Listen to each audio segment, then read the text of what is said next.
다음 얘기해 볼게요. 지금 문재인 정부가 처음으로 이제 첫 내각을 구성하는 데 있어서 여러 인사들을 발표했습니다만 지금 안경환 법무부 장관 후보자의 논란이 사그라들 줄 모르고 있습니다. 이른바 설화가 아니라 필화입니다. 필화. 과거에 썼던 글들이 계속해서 지금 문제가 되고 있는데 이번에는요. 여성 비하 논란, 성적 관점 논란에 이어서 이번엔 노인 비하 논란 칼럼이 또 문제가 되고 있답니다. 한국일보에 2012년 거의 딱 5년 전입니다. 2012년 6월 6일 날 있었던 칼럼인데 자 보세요. 칼럼 제목이 시, 산, 나무 냄새, 당시 서울대 법학전문대학원 교수 자격으로 칼럼을 썼습니다. 어느 틈엔가 산은 일터 잃은 노인들의 경로당으로 전락했다. 시쳇말로 세월에 밀려난 루저들의 술 냄새가 진동을 한다. 산에서 마주치는 여성도 편치 않다. 진한 화장품 냄새에 나무와 풀이 질식할 지경이다. 그런데요, 또 하나의 글이 있습니다. 논란되는 글이 있습니다. 안경환 법무부 장관 후보자가 직접 쓴 남자란 무엇인가 이런 책에서요. 2009년 5월 23일 노무현 전 대통령의 자살은 국민에게 큰 충격을 주었다. 그는 죽음으로써 자신의 명예와 주변 인물의 안전을 지키는 승부수를 던졌다. 그가 선례를 만든 것은 아니지만 검찰 조사를 앞두고 자살을 택하는 정치인이나 기업가들이 많다. 여기 잘 보세요. 나름대로 이기적인 죽음이 아니라 이타적인 죽음으로 포장하기도 한다. 중간 생략하고요. 주저하지 않고 말할 수 있는 건 모든 자살자는 패배자라는 것이다. 이런 대목이 분명히 나와 있습니다. 이 실장님, 네. 어떤 뜻을 썼을까요? 일단 시산 나무 냄새라는 칼럼은 네. 뭐 거기에 보니까 부제목이 이렇습니다. 피해서 찾는 산이 아니라 즐겨서 찾는 산이라야만 한다. 순수가 그립다. 인간성이 그립다. 즉 산이라는 것을 이렇게 비유하면서 네. 사실은 우리가 좀 더 순수하지 아니한 세태를 이렇게 그 비유를 하지 않았느냐라고 네. 보여집니다. 그런데 일단 좀 부적절하다고 느끼는 대목은 이런 대목들이에요. 자, 일터 잃은 노인들의 경로당으로 산이 전락하면서 그 사람들이 세월에 밀려난 루저들이다. 네. 그래서 그 사람들이 산에서 술 냄새가 먹는 술 냄새가 산에 이제 진동을 한다라는 것인데 네. 시각에 따라서는 사실 그런 일터 잃은 노인들 또는 지금 노인이 아니라 50대도 일터를 잃어서 산에 많이들 갑니다. 그러니까 그 뭐 노인이라고만 지칭할 수도 없는 문제고 그러면 그 사람들에 대해서 사실은 새로운 제2의 인생을 살 수 있는 우리나라 사회 복지 시스템이 마련되지 않지 않았습니까? 마련이 안 되지 않았습니까? 그래서 이번 대선에서도 후보자들이 경쟁적으로 그런 노인들의 일자리 또는 일찍 일자리를 빼앗긴 또 쫓겨난 그런 그 중년 세대를 위해서 복지 시스템을 완성을 해야 된다. 공약으로 내세웠던 것이고 그런데 뭐 루저들의 술 냄새가 진동을 한다라는 부분은 그래서 실제로 루저가 된 분들의 마음에는 상처가 될 수도 있는 어떤 대목이고 네.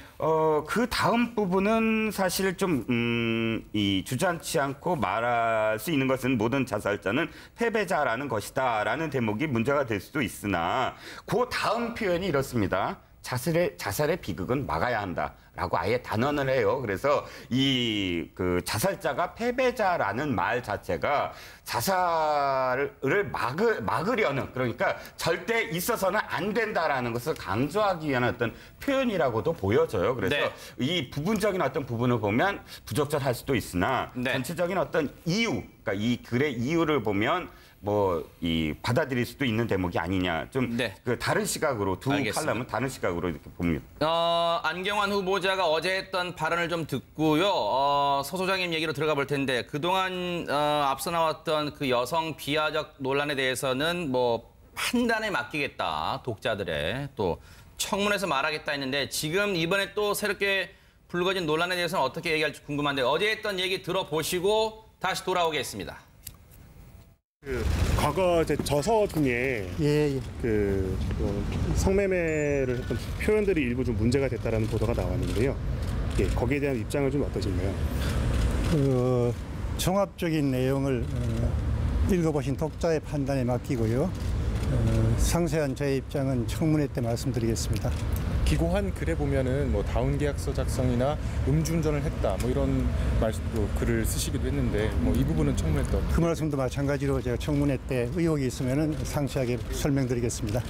예. 성인식에 있어서 문제가 있다 뭐 이런 식의 비판도 있는데 그런 부분도 그 부분 판단에 맡기겠습니다. 서 소장님. 네. 앞서 기자가 물어보니까 다운 계약서 작성, 음주운전했다 이런 글에 쓴 것에 대해서는 어떻게 생각하십니까 했더니 청문회 때 의혹이 있으면 상세하게 설명드리겠답니다. 아니 본인이 책에 써놓고 의혹이 있으면 말씀드리겠다는 게 또 무슨 말이에요?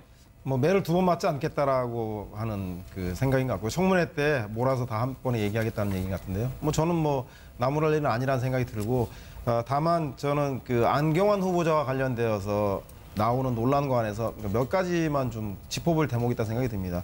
우리가 죽도록 사랑한다는 얘기가 죽자는 얘기가 아니고 정말로 사랑한다는 얘기 아니겠습니까? 그거를 살인 모의했다라고 하는 사람 없을 겁니다. 그리고 성경에 보면 소돔과 고모라를 하느님이 유황과 불로서 멸망시킵니다. 그러면 그것을 보고 사람들이 하느님이 살인과 방화를 즐기는 사람이라 얘기하지 않고 권선징악을 얘기했다고 하는 것처럼 안경환 후보자의 전체 글의 맥락은 이번에 얘기됐던 루저들의 술 냄새가 진동하는 산의 얘기도 사실상 산이 물질 문명에 찌들고 권력에 찌들고 하는 사람들이 이 세상사를 도피해서 술 먹고 긴장을 풀기 위한 도피의 장이 아니라 내 삶을 반추해보는 그래서 즐겨 찾는 산을 이야기하면서 사실은 도봉산 입구에 있는 김수영 시비와 이병주 문학비를 얘기하면서 산을 좀 그런 그 죽음의 산이 아니라 생명의 산으로 우리 스스로도 그렇게 만들어 나가자라는 취지의 글이었고 지금 논란이 되고 있는 많은 글들이 이 양반이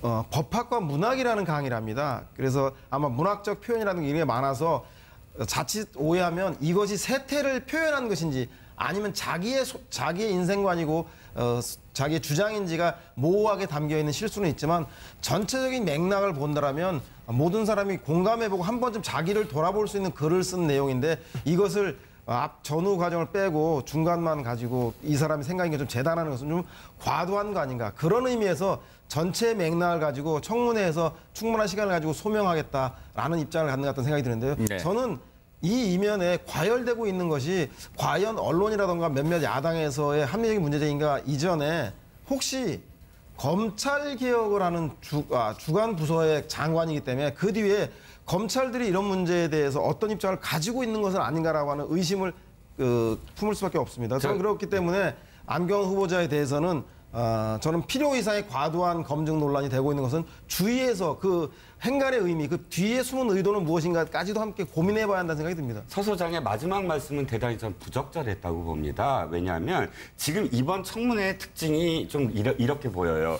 자, 김상조 후보자가 딱 나왔을 때는 바로 청문회 여당 의원들이 제일 먼저 한 얘기가 김상조 후보자를 비판하는 것은 반재벌적인 시각이다. 그래서 마치 이 대기업들이 이 뒤에 그런 어떤 음모론을 펼치는 것처럼 언론에 보도가 되거나 여당 의원들이 제기를 했어요. 자, 지금 강경화 후보자는 어땠죠? 강경화 후보자 본인이 위안부 할머니들 만나고 사실 장관이 된 다음에 만나시는 것이 저는 적절했다고 봅니다. 후보자가 지금 좀 더 겸허한 자세로 청문회를 준비해야 될 시간에 위안부 할머니를 만났어요. 좋아요. 그런데 그걸 굳이 또 언론에 보도가 되고 위안부 할머니가 준 배지를 달고 나와서 또 여당 의원이 청문회에서 친절하게 또 물어봐요. 그 배지 어디서 나셨어요? 이런 어떤 과정들 네. 그런 과정 속에서 어떻게 되냐면 인터넷에서 바로 네티즌들이 공박을 해요. 강경화 후보자에 대해서 조금이라도 비판적인 어떤 질문을 하면 네티즌들이 이렇게 댓글 답니다. 친일파다.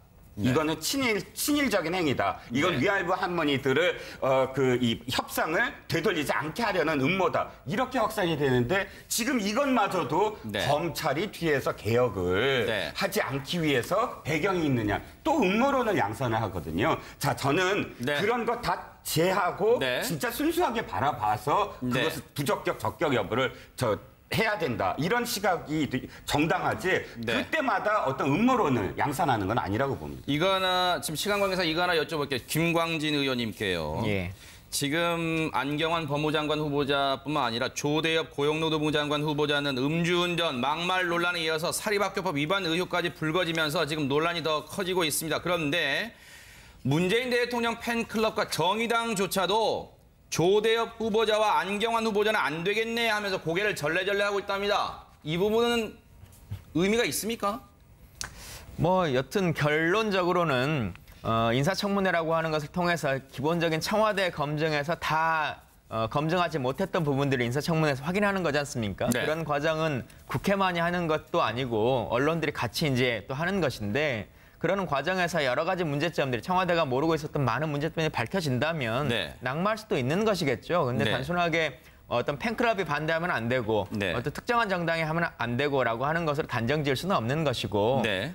지금 뭐 여러 가지 의혹들이 나오고 있습니다만 예를 들면 사립학교법 위반이나 뭐 이런 것들에 대해서도 네. 후보자는 그 내용에 대해서 내가 정확하게 지금 알지 못하겠다라고 하고 있는 거지 않습니까? 그런 경우는 정확하게 어떤 입장이 되는 것인지 사실관계를 확인한 이후에 뭐 판단할 수 있을 것 같고요. 설화와 관련한 문제들, 뭐 필요와 관련한 이런 문제들에 대해서도 정확하게 청문회를 통해서 입장들을 들어본 다음에 네. 결정을 내릴 수 있다고 생각합니다. 이러다 보니까 자유한국당과 바른정당은 옳다구나 하면서 공세를 이어가고 있는데 그 발언을 좀 들어보시고 관련 질문을 드려보도록 하겠습니다.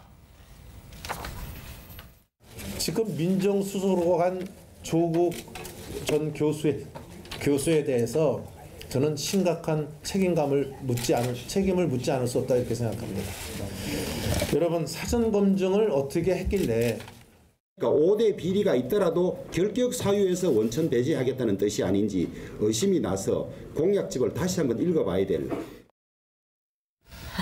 자, 그러면서요. 국민의당은 제2의 우병우가 되려나 하면서 조국 민정수석을 겨냥하고 있는데 이 부분에 대해서 김광진 의원님은 어떻게 보십니까?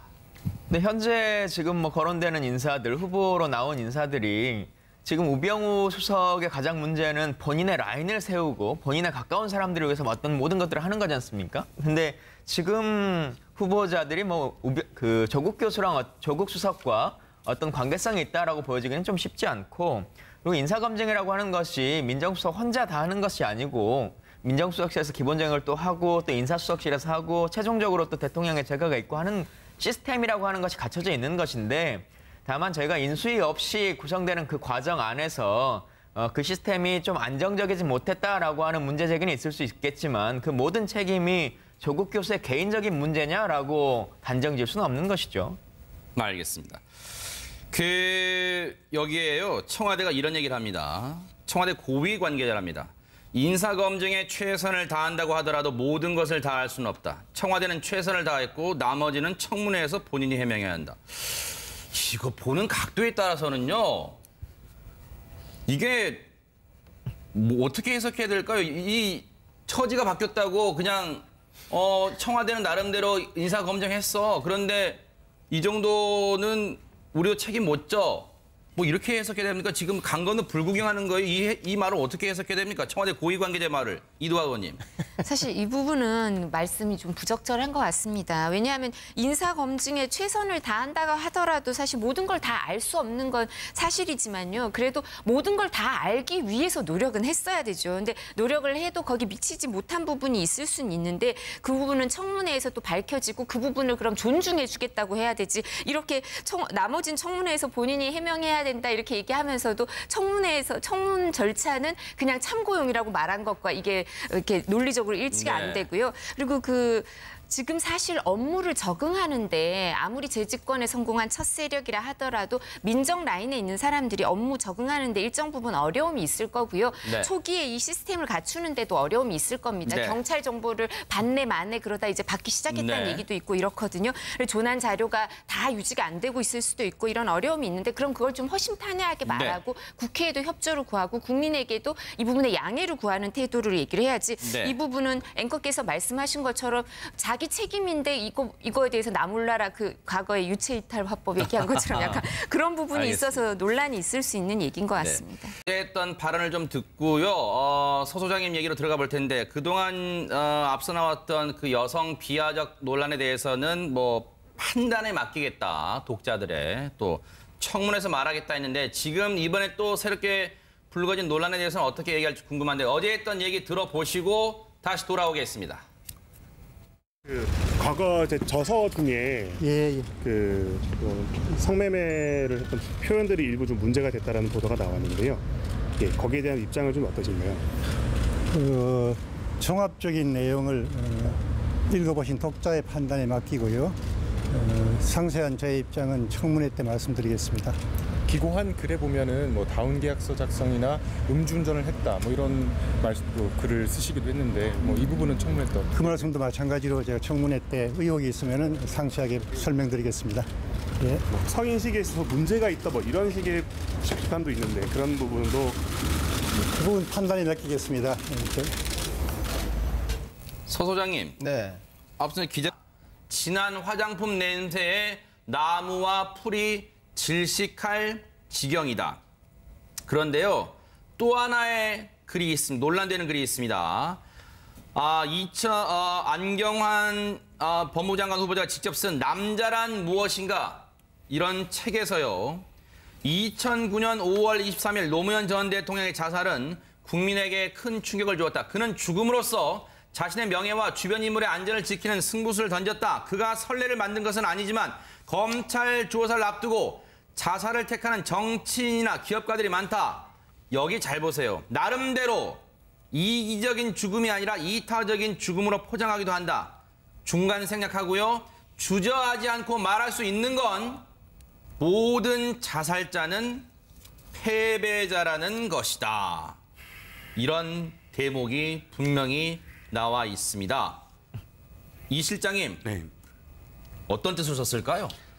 일단 시산 나무 냄새라는 다음 얘기해 볼게요. 지금 문재인 정부가 처음으로 이제 첫 내각을 구성하는 데 있어서 여러 인사들을 발표했습니다만 지금 안경환 법무부 장관 후보자의 논란이 사그라들 줄 모르고 있습니다. 이른바 설화가 아니라 필화입니다. 필화. 과거에 썼던 글들이 계속해서 지금 문제가 되고 있는데 이번에는요.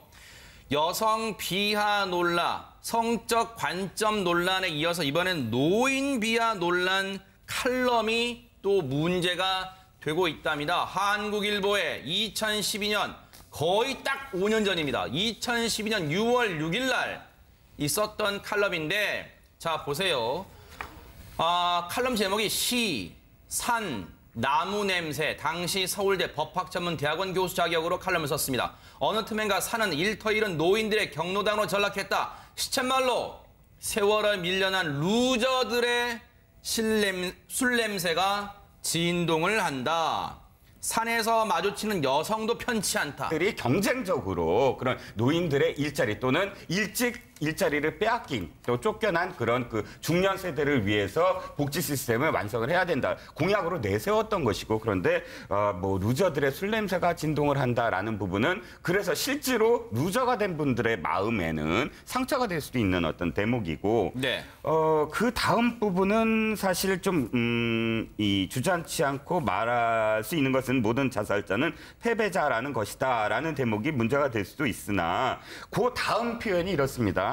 자살의 비극은 막아야 한다라고 아예 단언을 해요. 그래서 이 그 자살자가 패배자라는 말 자체가 자살을 막으려는 그러니까 절대 있어서는 안 된다라는 것을 강조하기 위한 어떤 표현이라고도 보여져요. 그래서 네. 이 부분적인 어떤 부분을 보면 부적절할 수도 있으나 네. 전체적인 어떤 이유, 그러니까 이 글의 이유를 보면 뭐 이 받아들일 수도 있는 대목이 아니냐 좀 네. 그 다른 시각으로 두 알겠습니다. 칼럼은 다른 시각으로 이렇게 봅니다.